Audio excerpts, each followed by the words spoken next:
Hi there, Sammy. Welcome to the Uncensored Patriots podcast.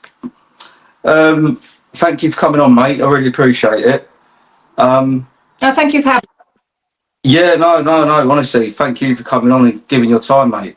I just want you to start from the beginning. Basically, just to explain about exposing the Rotherham scandal. And then obviously, where you grew up, how you got into your activism afterwards, and then we'll move on to the last bit where he was at the UTK rally. Yeah, absolutely. So I grew up in Rotherham, which is a small town in the north of England, which many people will probably have heard of now. But I lived with my parents. I've got two older sisters as well. And I was, just your regular child. I was confident. I was bubbly. I had lots of friends. I was good at school. But, my focus as a child was, I was very active. I was always in sports and I was a dancer. So I used to compete all around the country, against other little girls and boys for my gold medal. And that's what I always wanted to be when I grew up. I wanted to be a dancer, I wanted to be on stage and I wanted to perform. Now, when I got to probably about 12 years old, my dance team folded. And for me, that was kind of really a significant point in my life because I'd gone from this little girl that was training every day. It was really intense, even though I loved doing it. And I no longer had this focus, this drive, ambition. And looking back, I'd probably say I went into a little bit of depression. But, of course, back then, we didn't talk about things like that. And I started to hang about on the streets, with kids my own age, my friends, on the local shop, the local park.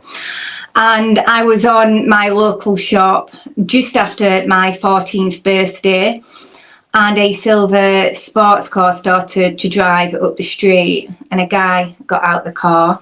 He was called Oshadisane, but people knew him as Mad Ash. And he started talking to my friend, so he already knew my friend. And he asked us if we wanted to go for a spin in the car. And we said, yeah, as kids, we didn't recognise, this might be unsafe. I thought, well, he knows my friend. I know his brother a little bit as well. So it might be, kind of cool, to be around somebody a bit older because, that was the norm back then. Everybody knew somebody a little bit older. So we got in the car and we went for a drive, which obviously I had no idea at that time. But that was the moment that changed my life forever. And I would go on to be abused mentally, sexually and physically for several years. But I was also forced into committing crimes. I was made pregnant twice. Once when I was 14 years old, which I was forced to get an abortion. And then again when I was 15 years old.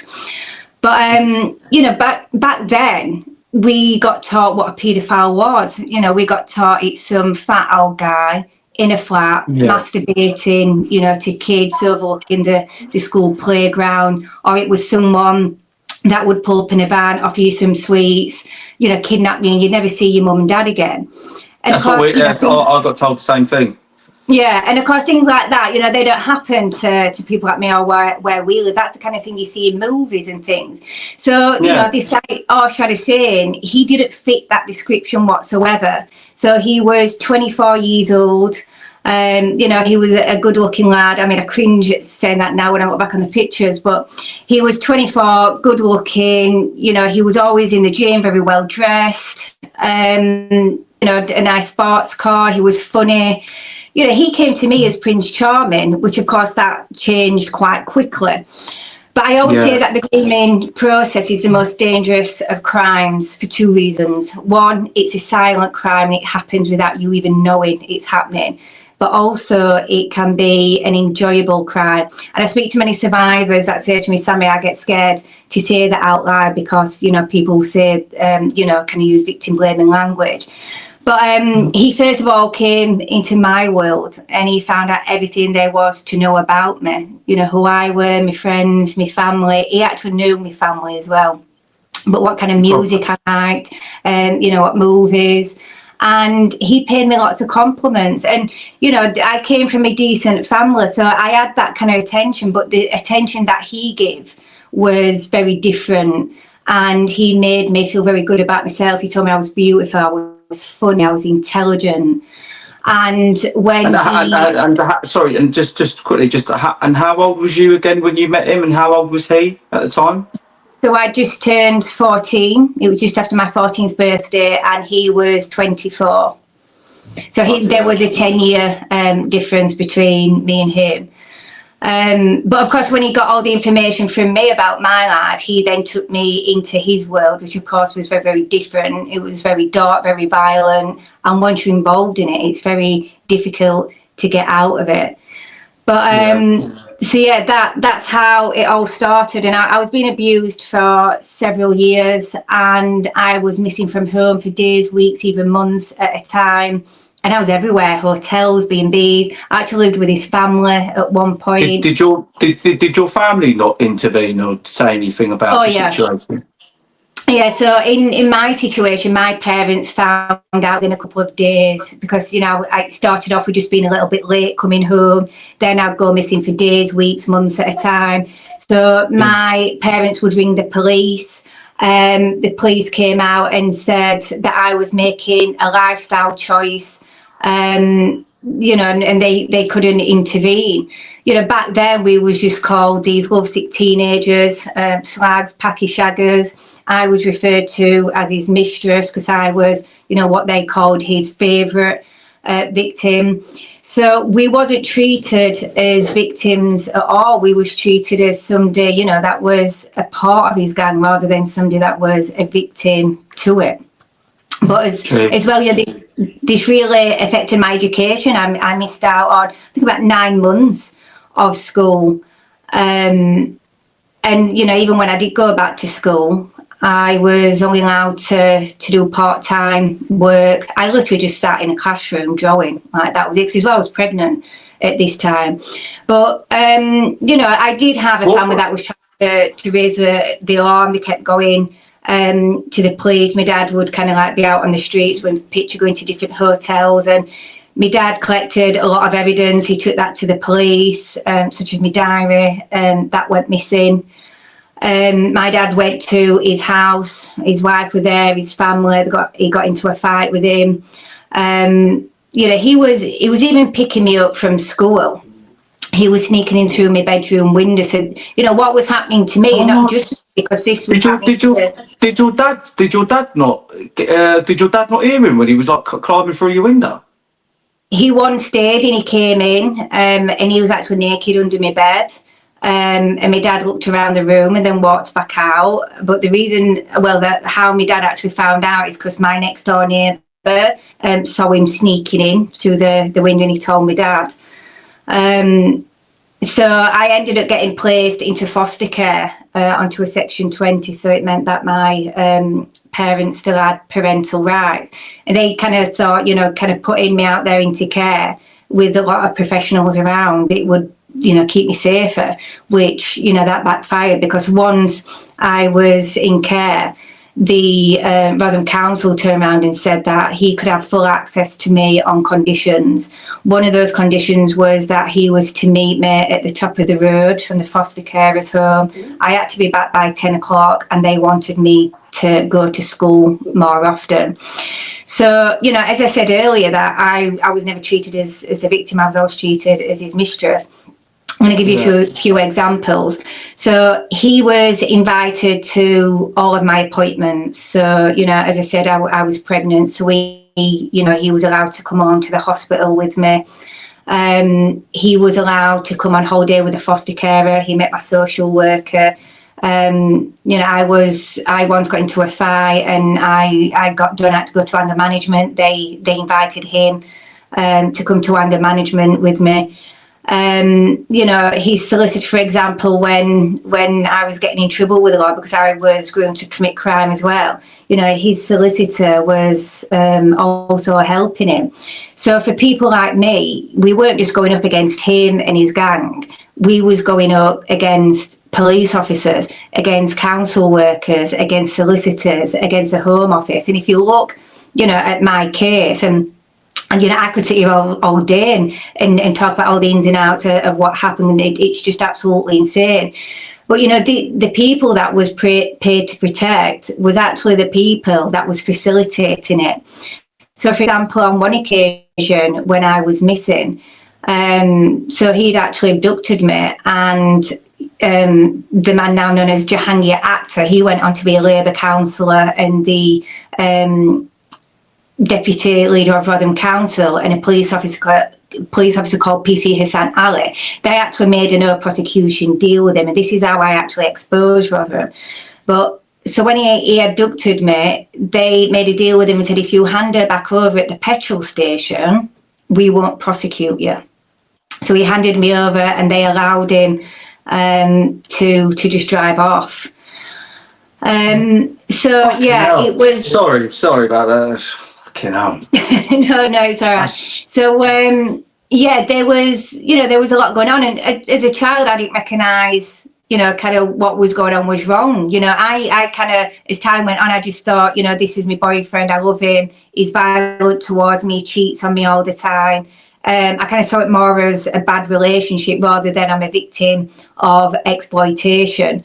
And, as a child, I was also taught that, you fall in love, you get married, you have children, you get a nice house. Well, that's what we was actually planning. So I was engaged to him. We got our own house. I was actually 15 years old at this point. I got our own house. I was pregnant. We was making plans to get married, etc. That was another time I actually got arrested. So at 15, the police raided this house, and there was a lot of stolen goods in it. And they said because I had the keys, I was responsible for all this. I was 15. Yeah. So yeah, there was a lot of bad things happening. But when I got to about 16 years old, he got locked up. So he kidnapped somebody and stabbed him 12 times with a screwdriver. Now, what you've got to remember about this guy is he wasn't just involved in, exploiting children. He was known, authorities have been involved in every type of crime you can imagine, whether it be drugs. He was a massive drug dealer. He was stealing cars, money laundering, absolutely everything. He was known to all services. In fact, he just got out of prison when I met him. But he was now back in prison, and I suppose that gave me the opportunity to build up relationships with my family, because all my relationships with friends, family, everything just completely broke down. And did you have quite a good close support network with your family and your friends? Yeah, I did. Yeah. You did, yeah. Obviously before this happened, I was very close with my family. We'd have holidays. We had a caravan at Cleethorpes. We'd be abroad all the time. I was always away with friends. I was very fortunate to have the childhood that I had. Lots of people, when we talk about exploitation, they automatically think of children in care homes that are from really bad backgrounds. And of course, there were lots of children in care homes. But what I always say is no child is off limits. To be honest, most of the victims I actually remember came from decent working class or middle class homes. Yeah. So, there was, I suppose, no child off limits. I know white children, I know black children, I know Pakistani children, I know girls, I know boys that have all been targeted. But in fact, I'll get to that a little bit later on when I tell you about how I exposed it. But so he was now in prison. Obviously you're a mum. Obviously your child. Is you got a son? Have you? I've got two sons. Yeah. You got two sons, and is the father that's been locked up? Is he the dad? To my oldest son, yeah. So your firstborn. Yes. So when he got locked up, when he eventually got locked up and they put him away. Obviously, when you was there at any point, did you have anything going through your mind at the time where it was making you feel like I don't like, do I or don't I have this baby with this man who's been abusing me? No, I never thought that at all. When I found out I was pregnant, I was very happy. You know, how I saw it, bearing in mind I'm still 15 at this point, I'm having a baby with a man that I love. We're planning to get married. You know, I was happy to be pregnant, even though I was so young and of course shouldn't have been having a baby in the first place. I see what you mean now. Yeah, you like at the time you was like madly in love with this bloke, and like, do you know what I mean? And it was all like in your mind, it was perfect, and like you, do you know what I mean? I wouldn't say it was perfect. You was in a good. Pardon? Yeah, I just saw it as this, you know, where boyfriend and girlfriend, this is what you do. You meet somebody, you fall in love, and, you know, you have children and get married. So I never for 1 second thought I didn't want my son ever. You know, and I still, you know, of course, remember the day that he was born. And I always say that, you know, he was like an angel sent to me. If it weren't for my son, I'd probably be dead or in prison. But, you know, my focus now was my son. So, but I was now a single parent. I didn't want any contact with him, just because of how violent has he tried for contact?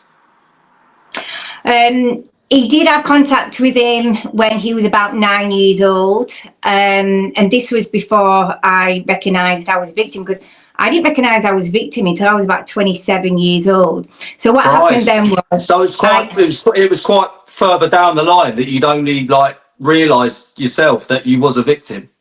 Yeah. I just always saw this as a bad relationship. So when I got to about 27 years old, I came back to Rotherham, and, you know, there was already a little bit of information, you know, trying to come out about what had happened to Rotherham by Andrew Norfolk at the Times newspaper. And I remember getting a phone call, and my sister says, "Yeah, I just want you to listen for a second. There's a woman that would like to speak to you. She's a solicitor. She wants you to take legal action against Rotherham Council." And at this point, I wasn't interested, because I was having a lot of threats from him and his family. Still not recognised I was a victim. I didn't want anything to do with it. And I walked into a petrol station one day, and I was reading something. And it was very important about how it was worded, because it said something along the lines of 54 girls were befriended by 3 Asian brothers, and they thought that they was their boyfriends. And I knew straight away it was him and his brothers. And I took the newspaper, and I went home, and I read it, and I was ringing my sister, and, you know, trying to digest everything. And that's when I started to recognise that actually I was a victim. You was a victim. Yeah, and I became very suicidal. I tried to kill myself. You know, and I had all the typical feelings of what a victim feels like. It's my fault. How can I be so stupid? You know, what on earth am I going to tell my son? You know, I felt so much guilt. I felt, you know, everything that wasn't mine to feel. He should have been the one to feel this, not me. But I got a social worker because I tried to end my life. And throughout my story, there's not many good professionals in it. But I got a really good social worker called Nikki. And she said, you know, I think that you're a victim of something. I want you to come forward and report it to the police. And I said, yeah. And the police came to my house, and it was actually a police officer that I recognised. And she was called Diane Garner. And she was actually one of the police officers I remembered back in the day when I was being exploited. But she'd also dealt with a case when I was sexually assaulted many years later, and said that I wouldn't be a credible witness, even with all the evidence, because I was a victim of a gang. I was a member of a gang. So I recorded her and the police officer that she came with, because I asked her to go away and see what evidence there was to support me in what I was saying. So she came back with this officer, and I recorded them, and she said, there's one piece of evidence, which is a missing persons report. And I said, well, I can tell you the police officers' names. And he said, well, you know, that's not going to make a difference, because it's not going to come forward and get in the shit fields of loads of jobs. And I said, well, I've got DNA from my son. They refused to take DNA evidence from my son. They refused to give me any security. So it was a bit like talking to a brick wall, really. So what I decided to do was go and gather all my own evidence. I got police files, I got social care files, medical records, school records. I was recording police officers, on my mobile phone. Until I was 27 that I realised I was a victim of exploitation, and a social worker came out because I tried to end my life. And she asked me to go to the police, which I said, yeah. And when the police officer came out, I recognised her. So I knew her from my exploitation, and I knew her from reporting another crime as well that I was a victim of many years later. And I knew that I couldn't trust her. So I asked her to go away and see what evidence there was to support me in what I was saying. And she came back with a male police officer and actually recorded them on my mobile phone. And she said there was only one piece of evidence, and that was a missing person report. And I said, well, I know the police officers' names. And they said, well, that's kind of wasting time because they're not going to come forward because they're going to get in shit. So I said, well, there's my son's DNA, which will prove that I was underage. And they refused to take his DNA. And, they won't put me no security or anything in place. So I kind of just left it, and I went and got all my own evidence. I got police records, I got social care files, I got mental health records, school documents, and I had tape recordings of police officers because I was recording the police. And I took them all to a man called Andrew Norfolk. So I contacted him, and he's from the Times newspaper. He's actually now passed away. But I gave him all my evidence, and he published my story in August 2013. But I wasn't known as Sammy, I was known as Jessica. Now, I'll be honest, when Andrew published my story, I was expecting to be completely ignored because the people before me, the whistleblowers and survivors and family members, they'd all been ignored as well. So there was information going out there into the public. And the council, they spent £20,000 on trying to find out who was leaking information, but no investigations or anything had started. And I actually remember, to this day, Andrew Norfolk being sat on my sofa, and he said, if this doesn't work, then nothing will. This is my last chance of exposing Rotherham. And if you can't do it, then no one will. But what we did different, which had actually never been done before, we named people. We named Jahangir Akhtar, we named Arshad Hussain, we named PC Hassan Ali in the no prosecution deal. And that is what opened the criminal investigations, which is now the biggest criminal investigation in our history in regards to child abuse. And it also commissioned something called the Alexis J report, which you might have heard of as well. So that showed that there was a minimum of 1,400 children, like myself, that have been groomed, abused, raped, tortured, trafficked, murdered, impregnated, blamed. Majority of the perpetrators were Pakistani Muslim. Majority of the victims were white female children. And, that was kind of, I suppose, the real bang that Rotherham needed. So is that where Sammy's law started to come into play? Well, what started with my activism is to be honest, I was so clueless about politics, about media, about activism. Like when I was speaking out, I honestly had no idea what I was doing. I was speaking out because I was just so desperate for someone to listen. You ain't got to explain that to me, mate. I'm sitting here just like, I'm same as you, mate. I'm like, yeah, I don't know what I'm doing half the time. But but you're not the only one. I started just speaking out because what I realised is the more I was speaking out, things was happening. And you had these really powerful people, even, our Prime Minister at the time, David Cameron, he was coming to me saying, okay, what do we do? And it was great for me because I had all these people now contacting me saying, because of you, I've come forward, or because of you, I'm going to get therapy.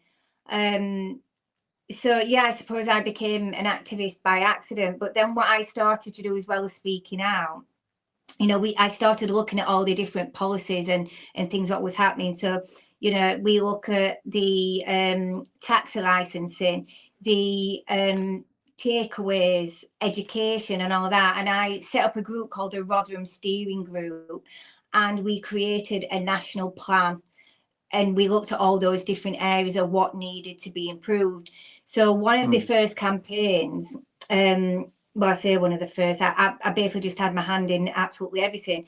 But one of the first campaigns was the licensing. So we campaigned to have CCTV and audio in every taxi, and that was successful. So then I campaigned around the country, and I was meeting different ministers to try and have that done nationally. It's actually something I'm still, trying to fight for.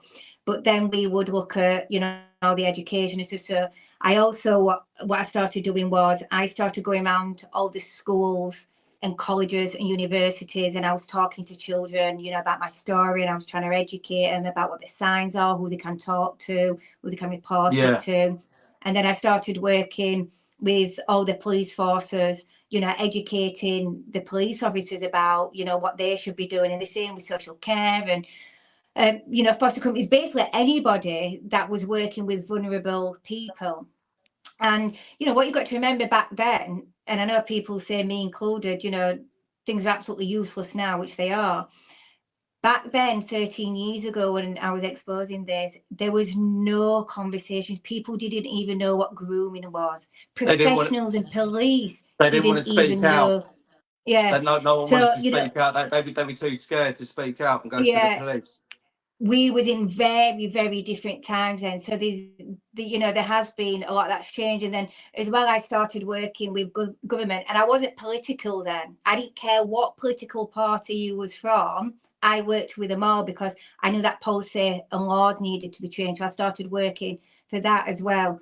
I was trying just to do a little bit of everything because we needed to do work in every area. Even places had no funding. So I campaigned to get, millions of pounds for different agencies. And even as well, when we were trying to take legal action against places such as South Yorkshire Police and the council, we got told we weren't even allowed legal aid, to try and take action. So myself and a solicitor, we campaigned for that, and we were successful. So then we was able to try and take legal action, against people. I mean, I sued my perpetrator directly for something when I was 16 years old. But now we was in an opportunity where we could sue the police and the council. So I've kind of done that for 13 years now. So I'm still trying to do whatever I can. A long time. Yeah, it's a long time. I feel like I'm in Groundhog Day, just constantly kind of going over and over the exact same thing. I know what you're saying. But what you've got to realise, mate, is that you're doing such an amazing thing, going out there and just trying to protect kids, trying to protect children from going through the same thing that you went through yourself. Do you know what I mean? Yeah, I can hear you. Can you hear me? Yeah. What's it now, and what are you working on towards the future, Sammy? So at the minute, I'm leading the rape gang inquiry that was set up by MP Rupert Lowe, which is funded by the public. And our aim is to gather evidence, publish a report. We're hoping to name some of the people involved. Obviously, we're only a small inquiry. And Rupert set this up because, many of us were calling for a national inquiry. At that point, there wasn't a national inquiry going to be done. Now, our government have now said that they're going to do one. I'll be honest, I think it's going to be an absolute waste of time. I don't think they'll do it proper. I think they'll probably focus on a couple of towns or cities. Not saying that shouldn't be done, but I think that every single council and police force in this country needs to be looked into in order, to get to the real root of this problem. But that's what I'm going to be working on now. And obviously moving forward, I will try and do whatever I can, whether it be about policy, law change, awareness. I'm very passionate about what I do. So, the fight goes on, doesn't it? We've got to keep doing what we're doing to protect the kids. 100%, mate. 100%. Right, Sammy, it's been so lovely to have you on today, mate, on the Uncensored Patriot. Sorry about all the technical issues with the sound of the video. This is purely down to StreamYard. I blame them. Crap platform to use for doing video links. I'm going to find a better alternative for next time. Yeah, well, we got there in the end. In fact, you're freezing up again, so we better wrap it up. Oh, Jesus Christ. All right, thank you so much. No worries, love it. I'll see you later. All right, see you soon. Take care. Bye. Bye.